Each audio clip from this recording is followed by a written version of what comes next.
This one went for 700,000 Swiss francs. Wow.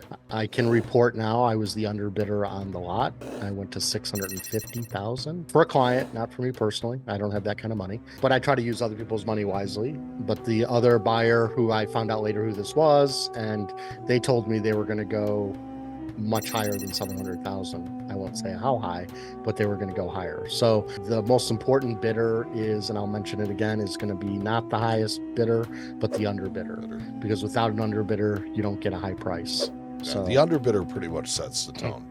yeah, if my client would have wanted to go higher, then it would have, and I now know that the other client was going to be going higher. This could have gone for over $1 million. Hammer. One of the things I've noticed about this coin is on the reverse with the quadriga and the Nike in the air. I see a lot of doubling on it because the coin was not struck more than once. That's obvious from the obverse. Yes, a couple things to correct. First off, on Syracuse decadrams and a lot of Syracuse coins, the quadriga is actually the obverse of the coin. Okay. And the head side, which is traditionally would be our obverse, and in most cases that's the case.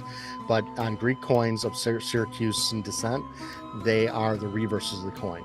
So the horse race was the most important side. So that was actually the obverse of the coin. Second, when you have a coin like this that is such high detail, you have to sometimes strike it more than once. And so there's going to be some shifting in the dies possibly when they go to strike this. So a lot of high-end, large Greek coins that have a lot of detail have to be struck multiple times. And so it's just the die probably shifted more on the reverse side or the obverse side than it did on the reverse side. Okay. Learned something. So it's very common to get ghosting and double striking on a lot of these coins. Very, very easy. What's unusual about this coin, not only is it signed, but and you can see the signature, it's on the dolphin.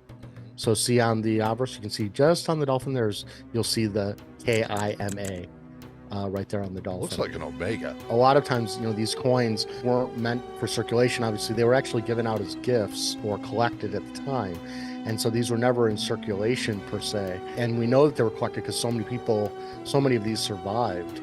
It's not a rare coin by any means, but they actually put the dies away and then brought them back out after 20 some years. And the dies had rusted. And so you get rusty dies, and rusty die shows up on the coin with rough surfaces.